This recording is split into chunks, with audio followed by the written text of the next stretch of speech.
सभी को नमस्कार। कल हमने हिंदी भाषा और उसके विकास पे अत्यंत महत्वपूर्ण प्रश्न जो बार बार पेपर में हमें रिपीट दिखाई देते हैं, ऐसे प्रश्न हम यहाँ पे देख रहे थे। कल लगभग शायद 7-6 प्रश्न हुए थे। हम उसके बाद आगे कंटिन्यू करेंगे। अगर आप चैनल पे नए हैं तो चैनल को सब्सक्राइब करें और आगे ही ऐसे ही हिंदी भाषा को जानने के लिए जुड़े रहें।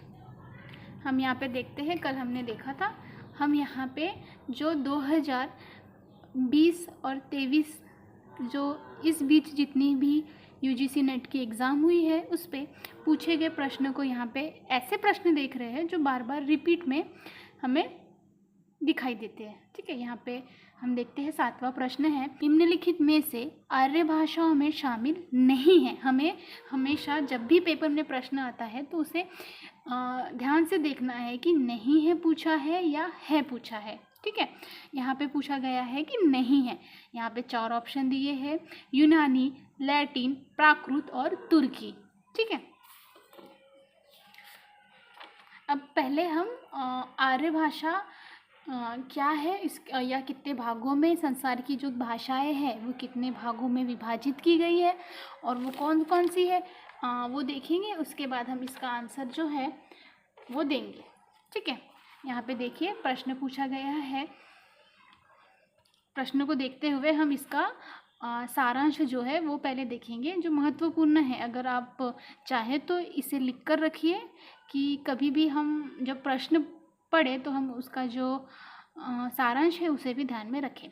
देखते हैं, संसार की सब भाषाएं 3 भागों में बांटी जा सकती है। ठीक है, पहली जो है वो कौन सी है? आर्य भाषाएं। ठीक है, अब आर्य भाषा में कौन सी भाषाएं आती है? देखो, इस भाग में संस्कृत, प्राकृत और उससे निकलती हुई भारतवर्ष की प्रचलित आर्य भाषाएं, उसके साथ साथ अंग्रेजी, फारसी, यूनानी, लैटिन आदि भाषाएं हैं।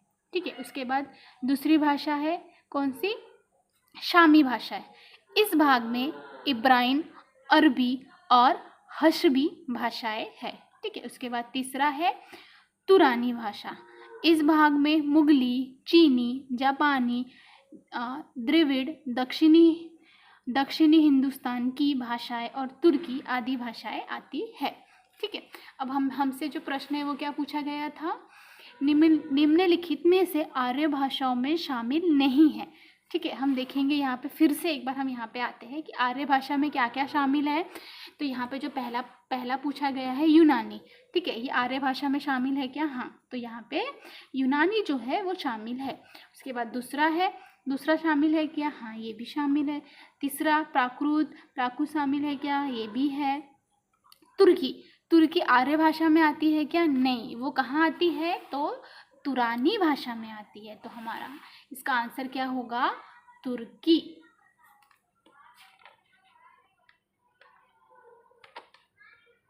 देखो, सेम जो प्रश्न है हमें यहाँ पर भी दिखाई देता है जो 2021 में पूछा गया था। ठीक है, ये वाला जो प्रश्न है वो जो है वो 2022 में पूछा गया था और जो ये वाला प्रश्न है वो 2021 में पूछा गया था। इसमें क्या पूछा गया है? देखो यहाँ पे क्या पूछा गया है, देखिए किस प्रकार से हमें से एकदम बिल्कुल जैसे कि वैसे प्रश्न हमें रिपीट में दिखाई देते हैं। ठीक है, तो यहाँ पे क्या पूछा गया? निम्नलिखित में से कौन आर्य भाषा में शामिल नहीं है। यहाँ पर भी सेम प्रश्न पूछा गया था, सिर्फ यहाँ पे जो ऑप्शन है वो चेंज कर दिए हैं। यहाँ पर क्या पूछा है? यहाँ पे ऑप्शन क्या दिया है? संस्कृति, अंग्रेजी, अरबी और फ्रांसी। अब हम यहाँ पे देखेंगे कि संस्कृत जो है वो भी आर्य भाषा में आती है, फारसी भी आर्य भाषा में आती है और अंग्रेजी भी आर्य भाषा में आती है।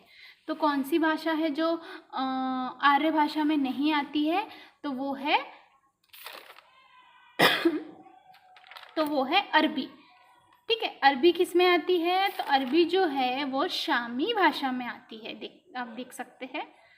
ठीक है, तो इसीलिए यहाँ पे ये जो एक्सप्लेन किया गया है ये पेपर की दृष्टि से अति महत्वपूर्ण है। आप वीडियो को पॉज करके ये लिख सकते हैं। अब हम आगे बढ़ते हैं। यहाँ पे पूछा गया है निम्नलिखित में से तत्सम शब्द नहीं है। ये भी प्रश्न 2022 में पूछा गया था। क्या है, देखिए हमें यहाँ पर भी ध्यान देना है, तत्सम शब्द नहीं है। ठीक है, जो नहीं है वो पूछा गया है। यहाँ पे हमें 4 ऑप्शन दिए गए हैं। तो मैं आपको एक चार्ट दिखाती हूँ। ये चार्ट आप अपने जो बुक है उसमें लिख लीजिए। यहाँ पे दिखाया गया है, लिखा गया है कि तत्सम कौन से शब्द है, तद्भव कौन से शब्द है और अर्थ तत्सम कौन से शब्द है।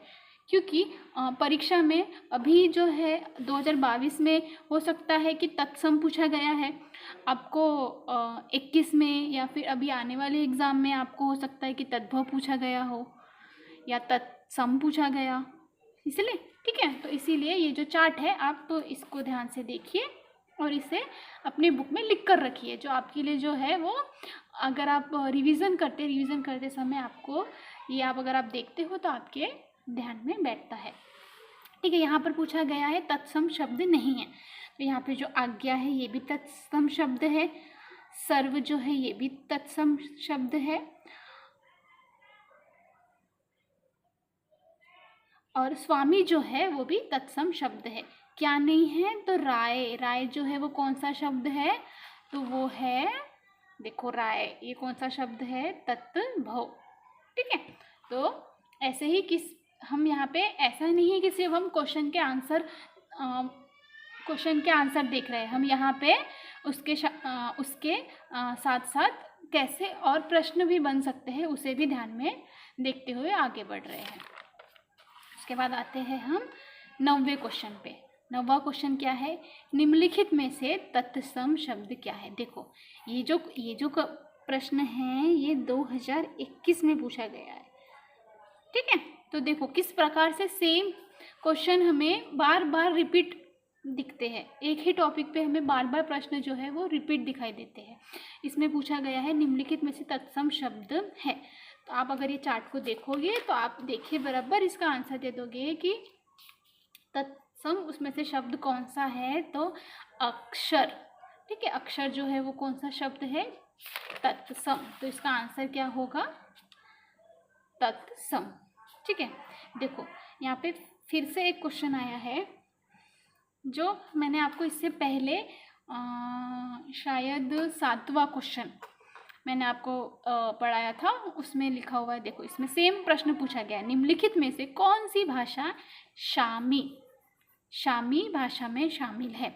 अभी हमने आपको यहाँ पे आर्य भाषाएं पढ़ा है। ठीक है, संसार की भाषाएं कितने भागों में विभाजित है, 3 भागों में। पहला आर्य, दूसरा शामी, तीसरा तुरानी। अब यहाँ पे प्रश्न क्या है हमें कि निम्नलिखित में से कौन सी भाषा शामी भाषा में शामिल नहीं है। तो हम यहाँ पर देखते हैं, तो शामी भाषा में कौन सी भाषाएं हैं, इब्राइन, अरबी और हश्मी। तो यहाँ पे देखते हैं इब्राइन भी है, हश्मी भी है और यहाँ पे क्या है, अरबी भी है। ये कौन सी भाषा है, सब शामी भाषा है। हमें क्या पूछा गया है, शामी भाषा नहीं है, तो इसका आंसर क्या होगा, फारसी। ठीक है, आगे बढ़ते हैं। देखिए इसके बाद ये कौन सा है, 11वां क्वेश्चन है, निम्नलिखित में तालन्य वर्ण कौन से है। ठीक है, अब आप इस बात को ध्यान में रखिए कि हम जो अक्षर मुंह से उच्चारित करते हैं, ठीक है, और हम जिस स्थान से उस अक्षर का उच्चारण करते हैं उस स्थानों को नाम दिया गया है। ठीक है, तो उसी नाम के इस पे हमें पूछा गया है निम्नलिखित में से तालन्य वर्ण कौन से है। मैं आपको यहाँ पे इसका एक्सप्लेन दिखाती हूँ। ठीक है, ये इसका एक्सप्लेन है। आप वीडियो रोकिए और इसको ध्यान से अपने बुक में कहीं लिख कर रख दीजिए। ठीक है, यहाँ पे सभी का दिया हुआ है कि जो तालन्य है उसको मतलब कंठ से, तालन्य से और मूर्धन से। ठीक है, इस प्रकार से 3 वर्ण में इसको विभाजित किया गया है और इस 3 वर्ण के ही आधार पे हम इसका आंसर देंगे। तो अगर आप ध्यान से देखेंगे तालन्य में कौन से शब्द आते हैं, ई, च, छ, ज, झ। तो यहाँ पे ये जो शब्द है वो है कि नहीं हमें देखना है। यहाँ पे च है तो यहाँ पे जो है देखिए च और ज, ये दोनों ही जो है वो किस में आते हैं, तालन्य वर्ण में। ठीक है, तो हमारा सही आंसर क्या होगा, चौथा, अ और ए और डी। ठीक है, अभी मैं आपको इसी प्रकार से और इसी यूनिट पे और प्रश्न आगे बताऊंगी। अगर आपको मेरी वीडियो पसंद आई है तो लाइक करें और सब्सक्राइब करना ना भूलें। Thank you.